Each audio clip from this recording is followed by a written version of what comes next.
And I do think that some of these are physical craft.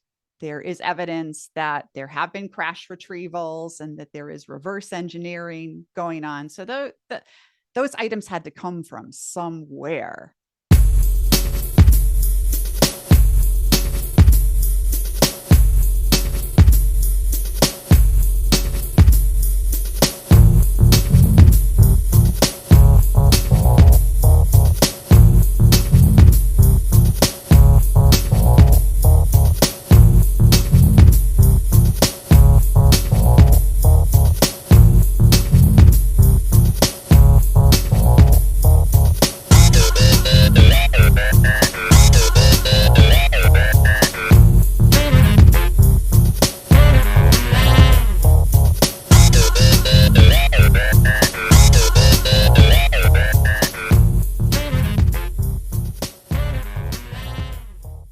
Welcome to Supernormalized, the podcast where we challenge the conventional, break boundaries, and normalize the seemingly supernatural. Join me, CJ, as we explore less uncharted realms of existence and unravel the mysteries of life experience. My treasured listeners, if you have a life story or healing modality or unique knowledge that you'd love to share, reach out to me at supernormalized, that's supernormalized with a Z, at proton.me. Let's together embrace acceptance of the supernatural and unusual as what it really is, completely normal. Today on Supernormalized, you'll meet Birdie Jaworski. She's from Albuquerque, New Mexico, and she's a digital forensic expert specializing in cryptocurrency, a writer, and a beekeeper. And by day, she uncovers digital mysteries. But by night, she leads UFO explorations. She's got a unique blend of expertise in UFO phenomena and has started the ABQ UFOs group, which has powered along and holds regular meetings online and in person. That's helped a lot of people understand their experiences and helped others to understand the UFO phenomenon itself. So enjoy the show. Welcome to Supernormalized, Birdie Jaworski. So Birdie, you are an eclectic person to say, I would say. You've been That's true. You've moved to New Mexico and had a life change, and in doing that, you've had a bit of UFO contact, started your own UFO organization group, and by the looks of it on your website, you host ongoing lectures and meetings and keep up the faith of contact with extraterrestrials. Is that true? That's very true. I started a UFO group, and we've become the most active UFO group in the entire United States. Yeah, wow, okay. Yeah. So how did you get there? What happened to you? Well, it started when I was 7 years old. I saw a UFO. I Yeah. was with my sister. It was in the evening, and we were playing with our Christmas presents, which were two dolls. This was in 1972. I was 7. We got a Lone Ranger and a Tonto doll for Christmas from the Lone Ranger show. We were playing, and in through the window came this very strange light. It was kind of blue and green, maybe a little gray, a little purple. It was very weird. So we turned, we dropped our dolls, looked at the light, and we both saw this big gray disc shaped object just hovering there with the light shining toward us. And then our dolls stood up by themselves and lifted into the air and started spinning in opposite directions. Yeah. And that's the last thing that my sister and I remember. And I didn't have a frame of reference for what that meant at 7. I Mm. didn't even know about UFOs. But later, when I started reading and discovering what that might have been, I became completely obsessed. And here I am. Okay, so the experience when you were 7, did the parents wake up or anything, or is it just you guys just solo No. alone? We were alone in our bedroom. And in the morning, I told my mom, and she said, "Oh, you just had a bad dream." And my sister and I just kind of gave each other the side eye. And we would talk Uh, about it every now and then. And we would just call it the night the dolls danced because we yeah, didn't know what wow. else it was. Mm. Yeah. Have you ever done any regression hypnosis to find out? what happened there? No, I have not. I've considered it, but I've been a little afraid to do that because Mm, I've read all the literature and I know that many people that have that regression hypnosis and recover some memory, oftentimes the memories they uncover are very unpleasant. And I'm not yeah. sure I want to go there. Oh, I can understand that. Yeah, yeah, because there might be something traumatic in the experience. Who knows? They might have Yes. been nice, tall aliens. Who knows? It might have been, it might have been nice aliens. Maybe they gave us ice cream. I don't know. So, okay, so you've had this experience at 7, and that Yes, spawned your interest in UFOs as it a did. child. So, did you say start looking into UFOs in any way else, or whatsoever? I mean, did you pick up, say, for example, in those times? I remember I was reading Omni magazine because that was such a mind-blowing Omni was thing. awesome. I subscribed Yeah, to Omni, the old UFO magazine, yeah, and Fate magazine. I read that too. And I checked out every possible book having to do with UFOs or anything paranormal, really, from the mm, public library, and just read and read and read and read as much as I could yeah, about it. And it didn't answer what happened to me, but it opened my mind to all of these different possibilities and reading right. about how thousands upon thousands of people across the entire planet had had some kind of similar experience made me feel better about what happened. Yeah, it's good to actually have that sort of understanding that this isn't unusual, and that's pretty much the basis of what I do. So, Super Normalize Yes. is about normalizing the woo and seeing that our lives are Yes. actually truly magical. Mm, Yes. yeah. Okay, so you've grown up from that young age, learning more and more about UFOs and everything. Were you having a normal life? What were you doing then? Yeah, I had a normal life. I was married. I have 5 children who are all grown out of the house now.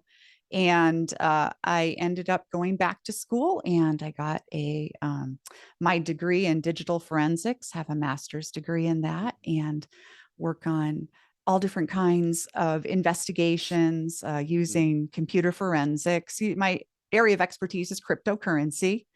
Oh, So wow. I chase, yeah, I don't own any, but I chase what the bad guys Yeah, do right. with So you it, can you know? actually feel through the blockchain and see where they went and Yes. which wallet's holding what and who's got that wallet, maybe. Yes. Wow. Yeah, exactly. As far as you can, sometimes that Yeah, can be a little tricky, but yeah, usually for law enforcement, things like that. yeah, yeah. And then I just kept thinking about UFOs though, as I'm doing all of this. And I kept thinking and thinking about it. And I decided I wanted to meet some friends who were into it because all of my other friends, I'm also a beekeeper and I have lots of friends who are beekeepers, but I didn't have any UFO buddies. So I started a group just to make friends, but it's been growing like crazy. And now we have people all over the country, even people from other countries who have joined us. So that's pretty much what I've done with my life. Just a lot of crazy different things. Excellent. Well, it sounds like you spawned something that the public actually need when it comes to the UFO group. Right. Do you actually have like a protocol that you work with your group? I mean, what do you do there? Yeah, we have 5 to 10 events a month, and they range from guest speakers who come in person sometimes, and sometimes we'll do them via video feed online. And we'll have guest speakers from a variety of different practices when it comes to UFOs. Some of them are interested in communicating with aliens, and maybe they have their own methodology that they're trying to teach other people. Some are UFO researchers, and they have been investigating different famous cases or unknown cases. Some people are contactees, and um, they've received messages they believe from different kinds of non-human intelligence. So it's a real range. We also have social gatherings, picnics, field trips to, I mean, here in New Mexico there are a number of locations of famous cases such as Roswell, New Mexico, where the that famous crash occurred in 1947. We're having a big field trip down to that in July. So this is what we do, and it's been wonderful because I think that that sense of community is super important for people who have had experiences or who are interested in this because of all of the stigma that has been associated with having an interest in UFOs or standing out and saying, yeah, I saw a UFO, I had an experience. So this has been Mm, validating for a lot of group excellent. members. Have you had any more experiences since you were 7? I had one more when I was 16. I was at a slumber party, a sleepover Yeah. party at a girlfriend's house, and there were 7 of us girls, and we were playing a game called Truth or Dare. And I don't know if the young girls play that in Australia. They probably do. Yeah, they Super do. popular, at Yeah. least at that time in the States. And so you're asked a question, and it's usually a very personal question, and you can answer it by saying truth and giving your answer. And if you don't want to answer the question, you take the dare. And I was asked a question I did not want to answer. It was about a boy in one of the classes and whether I liked him. And I didn't want to admit that I had a major crush on him. So I said, okay, I'll take the dare. And they dared me to take off all my clothes and run around the whole yard naked, singing the theme to a TV show that was popular then called The Love Boat. So, which was a How cheesy, odd. stupid show. So I ripped off my clothes, and this was in December, which is very cold here. And I was running around the yard naked, singing the Love Boat theme song. And over the trees that kind of ran around the perimeter of her yard, this big orange diamond shaped thing that was all lit up as if from the inside. It was enormous, started flying over the trees and into the clearing. And the last thing I remember thinking was I could pick up this pine cone that was on the ground and chuck it at it, and I would Because it hit was it. that close. Yeah. Yeah. And it was that close. And the next morning, all of us, all 7 of us, our faces were bright red as if we were sunburned. And my friend's Wow. father said, wow, are you girls into the makeup? And we were just like, I don't know. I don't know. And we didn't remember what happened. We all talked about the UFO later on, and nobody could remember what happened. So I guess that's another one for regression therapy, if I so choose. But that's also what weird timing. You're running around in the nude, it's like, you know. I know, right? Perfect opportunity to get your anal probe, right? Yeah. I'm just thinking there might be some Oh, UFO this one's perverts out ready. there from other planets. It's like, what? Exactly. But that's quite a lot of oddness there, and yeah, I can see how these Yeah. things would have spurned you into wanting to know more about UFOs and meeting people in UFO Yes. culture. So, what do you think is happening with UFO disclosure at this point in time in history? I think that there is a genuine push to have real solid disclosure. I don't think that like the United States government, which seems to be leading this charge, at least on some level, is ready to unload everything to the American public. But certainly since 2017, when the Navy pilots came out and the New York Times published a couple of articles describing the things that they had seen, the Tic Tac UFO, so many people have heard about, the gimbal UFO, the Go Fast. And these videos are widely available on the internet now. And the Department of Defense admits that these are real videos of something that they don't know what they are.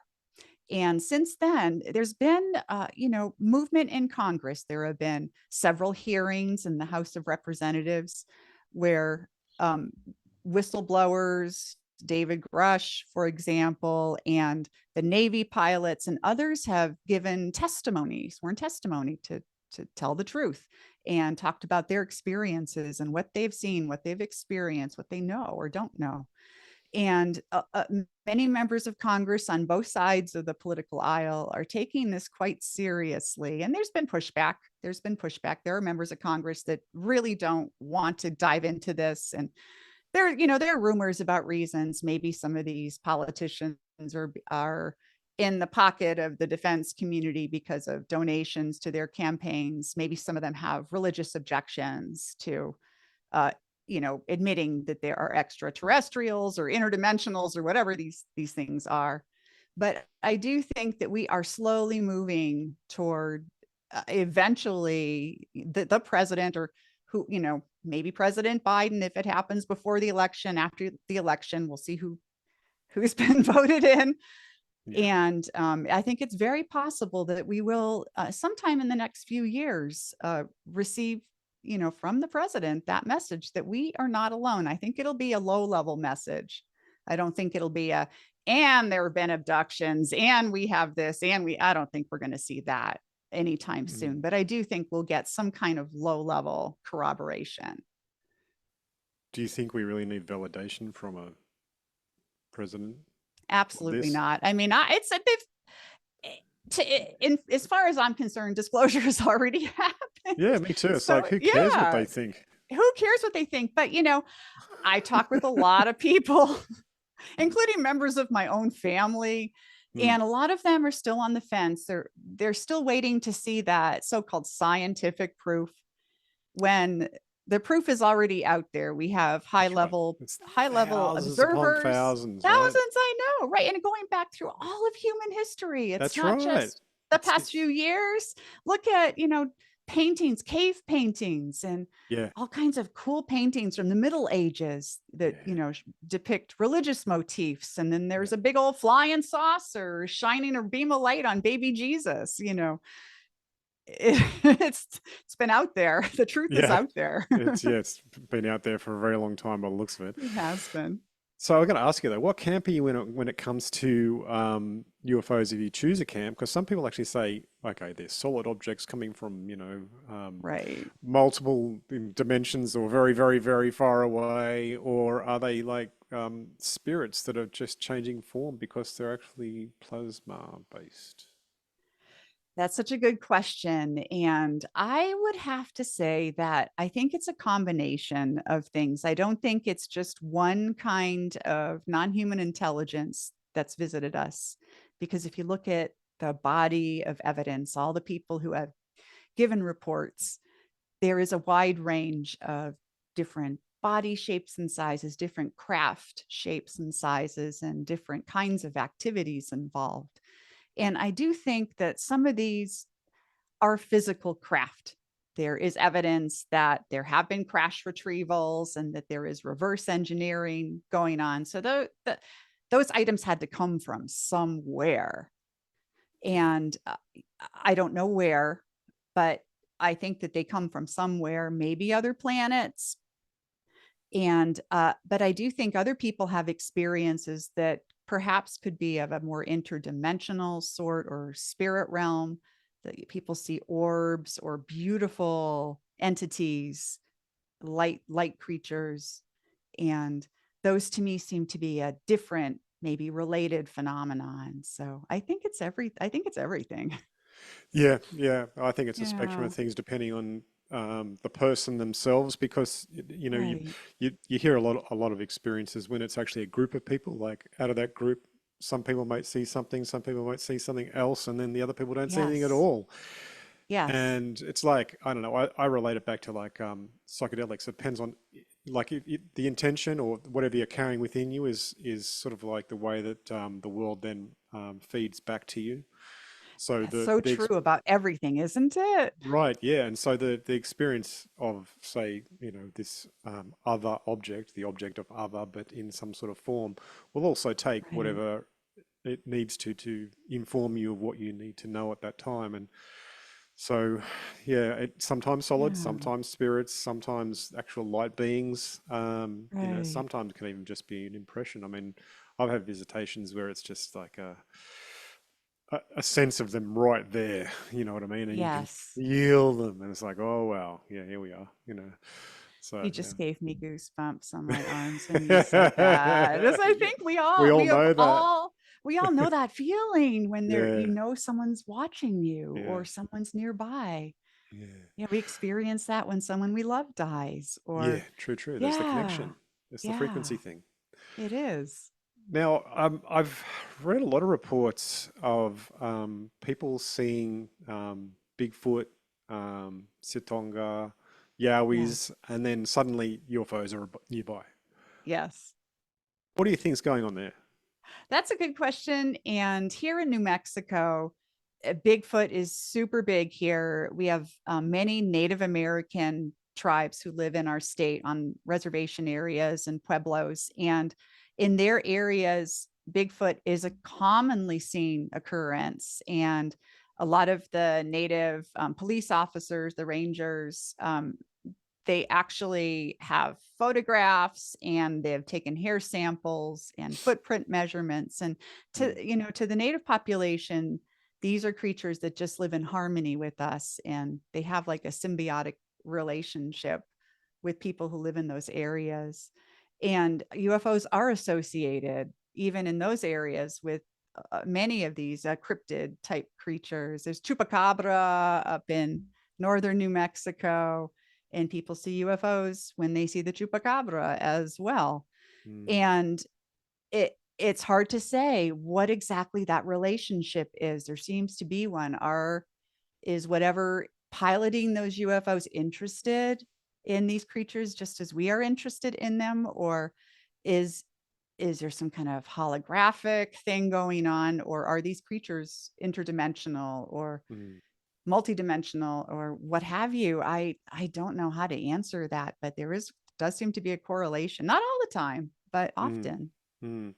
It seems like Yeah. there's like when these things happen, there could be like a liminalist sort of space where Yes. the fabric is thin, and because of that, not only do you see certain things, you see other things as well. Sometimes associated, sometimes Yes. not. So yeah, Yes. interesting. It's kind of like the Skinwalker Ranch where Yeah, a they lot of say things the happen. veil is thin there and all kinds of things come Yeah, through, and or maybe yeah, it's just well more can marketed. change. Yeah, well, absolutely. Because there seems to be a lot of, Skinwalker Ranch. Like, look at this, it's Skinwalker Ranch, but there's a lot of I other places know. that are I just as weird know. as that.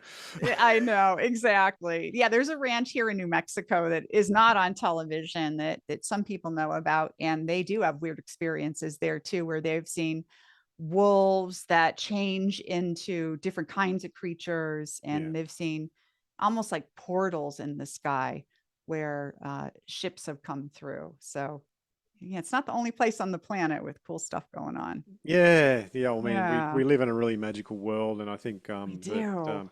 you know the, the society that we live in right now is sort of like mostly wants us not to know that. So, Yeah, which is really it's odd. it is very odd. I think it's easier to control the masses when they don't understand that the world is bigger than just what's in front of you, and going through the daily motions, that we are way more than just stuff in a body, that we have Mm, cool capabilities. And yeah. yeah, for sure, for sure. Yeah. Okay, so what has the UFO experience and your UFO groups taught you? Well, it's taught me that this whole phenomenon doesn't belong to a small group of people. It kind of belongs to everyone. There are so many different kinds of people that have had experiences. There are little old ladies who walk with a cane and who are 80, 90 years old, who have just had their first experience that they recall. And there are young folks who are really into this because they've seen things on Twitter or Instagram, and they want to learn more about it. And it's really cross generational. It's bipartisan. Nobody seems to have any particular political bent, and I really just love how it's just an amazing group of people of all different kinds that are sharing their experiences, listening very closely to each other. It's actually created deep friendships, and people are going out and doing things other than UFO stuff with each other, going out to movies or out to dinner, just because they're finding that these people are real people with real Yeah, interests. Yeah, yeah. I found a point of connection. exactly. Mm. Does your group collect experiences as well? Do you actually document it all? We are starting to do that. We're actually launching a magazine, and it's finally coming out next week. It's been a few months Nice. in the works, called Saucer Spin, and everyone who has had an experience who wishes to share has written up a little story about what happened to them. And these are all going in the magazine along with some book reviews, podcast reviews, some profiles of people who are doing big things in the field. But it's a way to get the stories of the members of my community out there so that people who read then go online and read these or get a physical copy online. They can read these accounts and connect with these just super cool individual people who aren't famous writers or famous researchers. They're just people that had something extraordinary happen. So we're working on getting all of that together. Yeah, that's cool. That's cool. Yeah. Is there any experiences that you can share without revealing the people's identities? Yeah. We do have a number of people in the group who work for some of the national laboratories here. Okay. This New Mexico is home to Sandia Labs, to Los Alamos. These are famous labs where all kinds of government work is done. And a couple of members have had experiences on these bases where they have seen craft and were told not to report it, that it seemed to be a regular occurrence that these craft were flying, during particular operations. So we do have a number of people that have talked about this. We have had, there's a couple that are just amazing older couple, and they talked about a huge mothership that's the words they used, enormous UFO that landed in their rural property.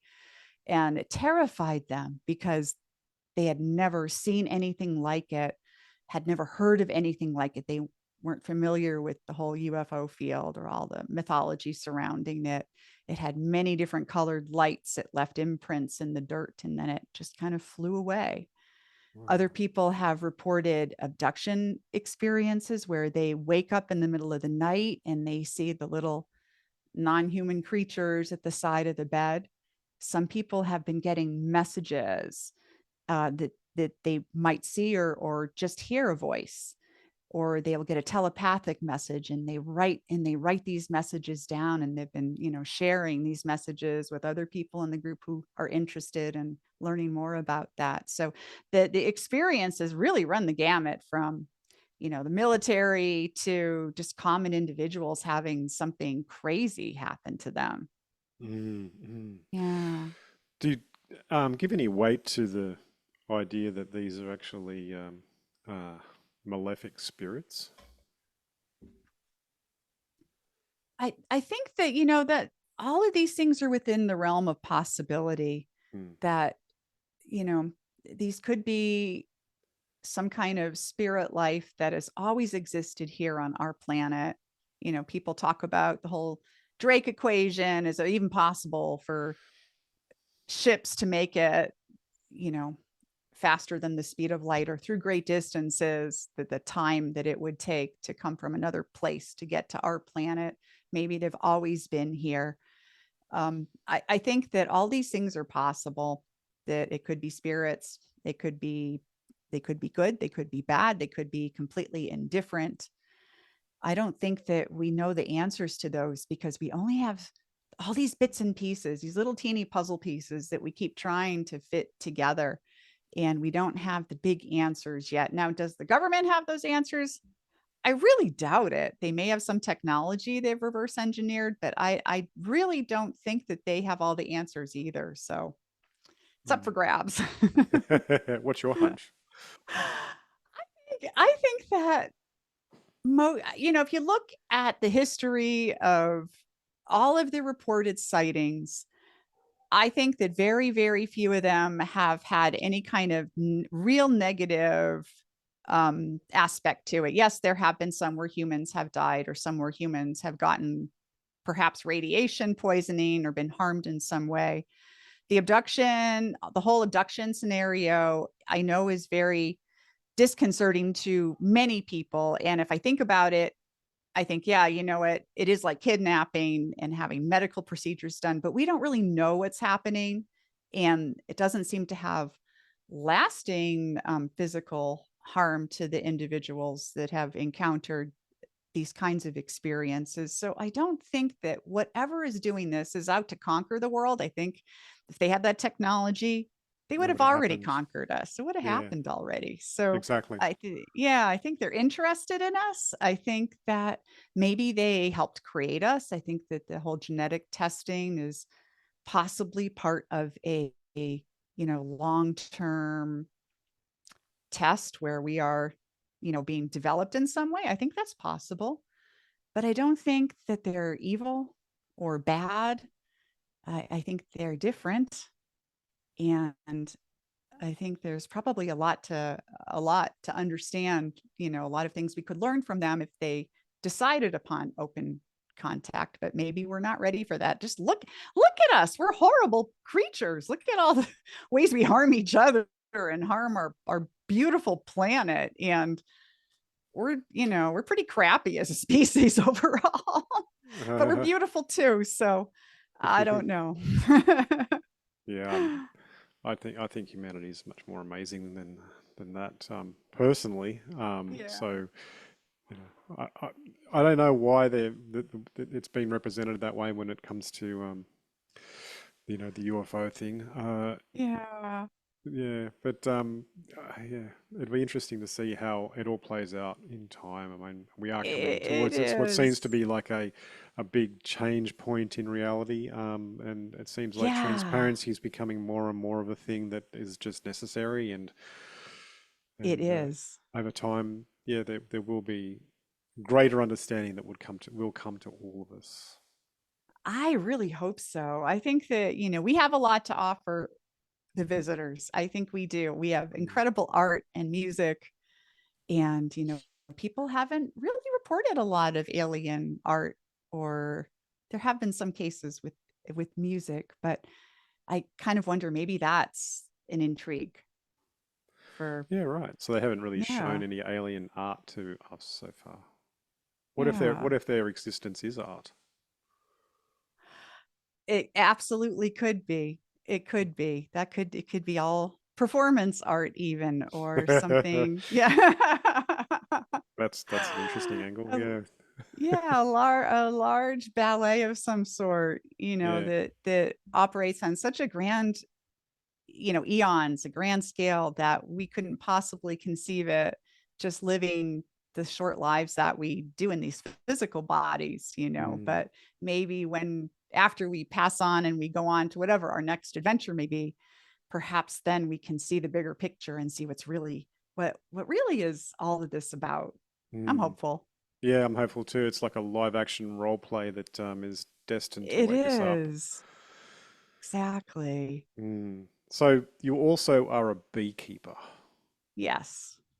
Does that, how does that actually integrate into your life now? I mean, do you still have lots of bees and interact with them? I do. I do. I have hives in my backyard. I live in the city of Albuquerque. Now, Albuquerque is a small city, and it's actually in our state constitution that you are allowed any livestock you want as long as you can support that livestock. So I have Cool. beehives, and I love my bees with all my heart. They're such beautiful creatures. Yeah. Honeybees are fascinating. Yeah. And I think I'm fascinated with them. Honestly, it comes from my whole UFO obsession, because they are such a unique species. They're so different from us, and they're fun to watch. And, there's a queen that controls the hive, and the hive is all female, like the queen, except for a very small number of male bees, which are called drones. And the women do all of the work. They go out, they do all of the work. Bees have a really interesting life cycle too. So when the bee is first born, they only live 6 weeks. The queens live 5 to 7 years, but the workers live about 6 weeks. The first 2 weeks of their life, they are nurse bees. They help the new bees being born. And then they become morgue bees, and they drag out the dead bees out of the hive and clean the hive up. And then they become guard bees. where they guard the hive and its resources. And then the very last 2 weeks of their lives, they are the foragers. So when you go outside and you see honeybees flying around and collecting pollen or nectar from the flowers, those are the elderly lady bees on their very last journeys. And it's the only time they leave the hive Yeah, is when wow. they're old. Yeah. Wow. Didn't know And that. it's, so different than Mm. our lives. And I oftentimes think, I wonder if an alien civilization, maybe they're formed like this in a colony. I mean, that's kind of like the Borg in the Star Trek, right? The Queen Borg is the Yeah. queen, Yeah. the queen of all the Borg. But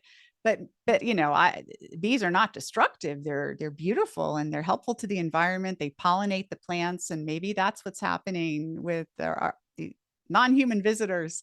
Maybe they're pollinating other planets and bringing nutrients from one area to another to help sustain growth or to help manage a larger environment. I always think about them that way. Mm, mm. Do you know about the theory that bees can't actually technically fly? I have heard about that, and it's really, they have enormous bodies and these teeny tiny little wings.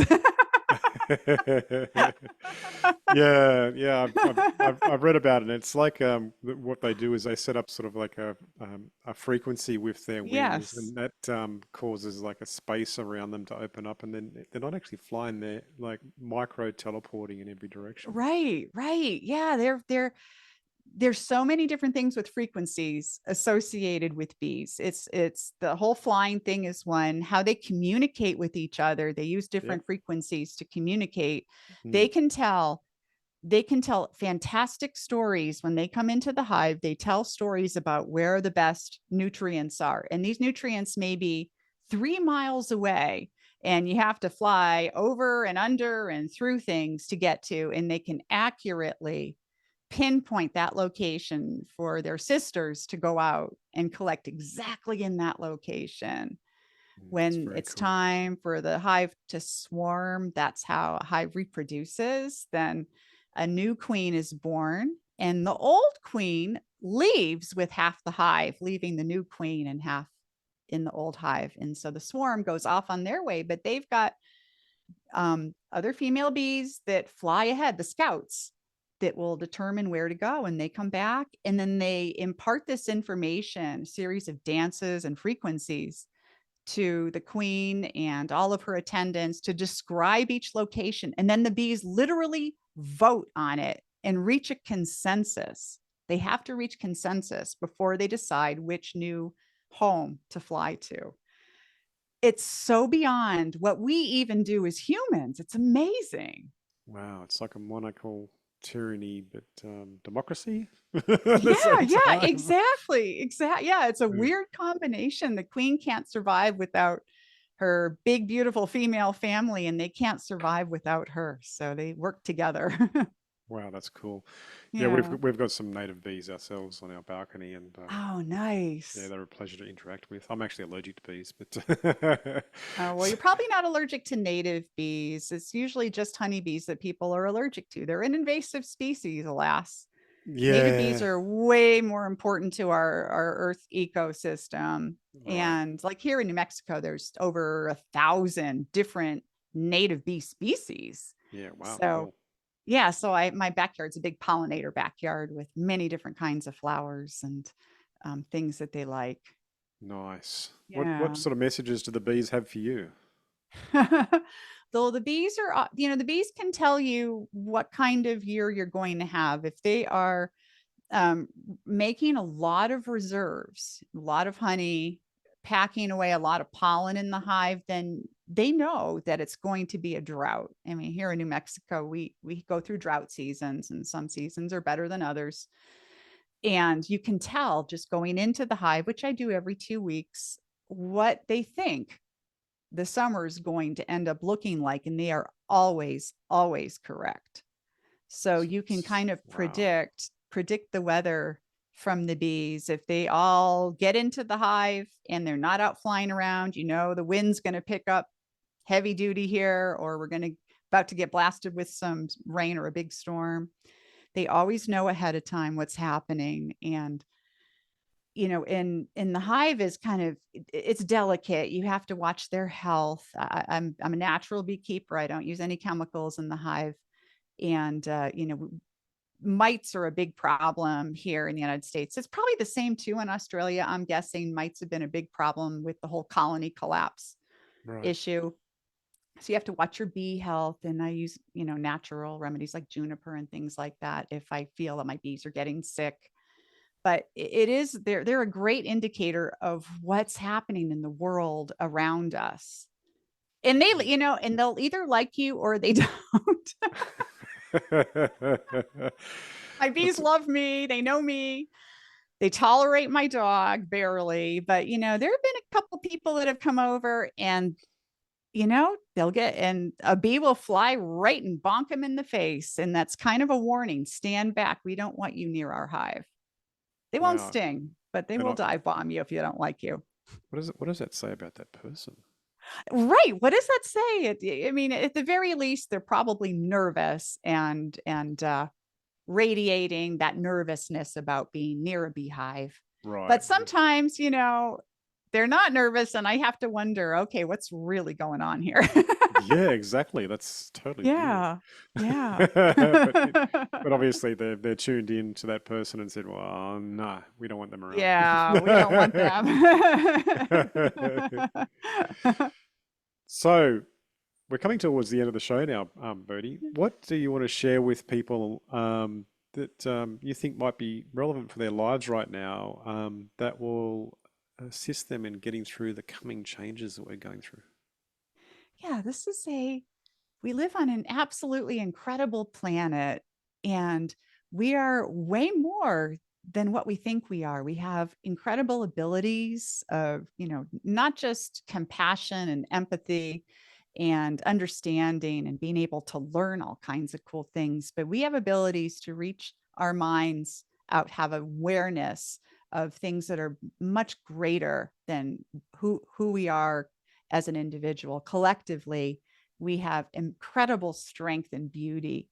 And if you've had any kind of unusual experience, whether it's UFO sighting, like I had those 2 times when I was young, or maybe you've seen a ghost or a Bigfoot, or you've just felt a presence, just know that you are not alone. This is very common in the human experience. And just from talking to so many people over the years, I think that it's more common than it is uncommon. I think most of us have, if not all of us, have had some kind of amazing experience that's illustrated this to us. So be confident in what you've experienced. Brilliant. Thank you so much, Yeah, thank Birdie. you so much. How can people find you and learn more about your UFO group? Yeah, we are at abqufos.com. ABQ for Albuquerque, UFOs.com. And we have everyone anywhere is welcome to join us. We do a lot of online things, Zooms and other kinds of meetings, online live streams where you can get in the live chat and ask questions of our guests. So come on in, join us. And we're really happy to meet all kinds of cool people out there. So enjoy. Excellent, excellent. Thank you so much for coming on the show. I really appreciate the time you've shared with me and the listeners and your information that you've shared as well and your understanding. So, yeah, thanks again, Bodie. Yeah, It's been a thank pleasure. you so much. Thank you. All right, I'll say goodbye to the listeners. Okay.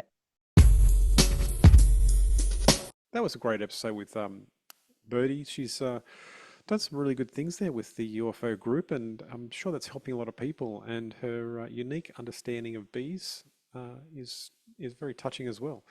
So if you've enjoyed today's show and you think somebody should hear it and you'd love to share it, please do share it to one person. That would really help. And if you're on YouTube, remember to like and subscribe, as they say, and that'd be great. And until next episode, bye for now.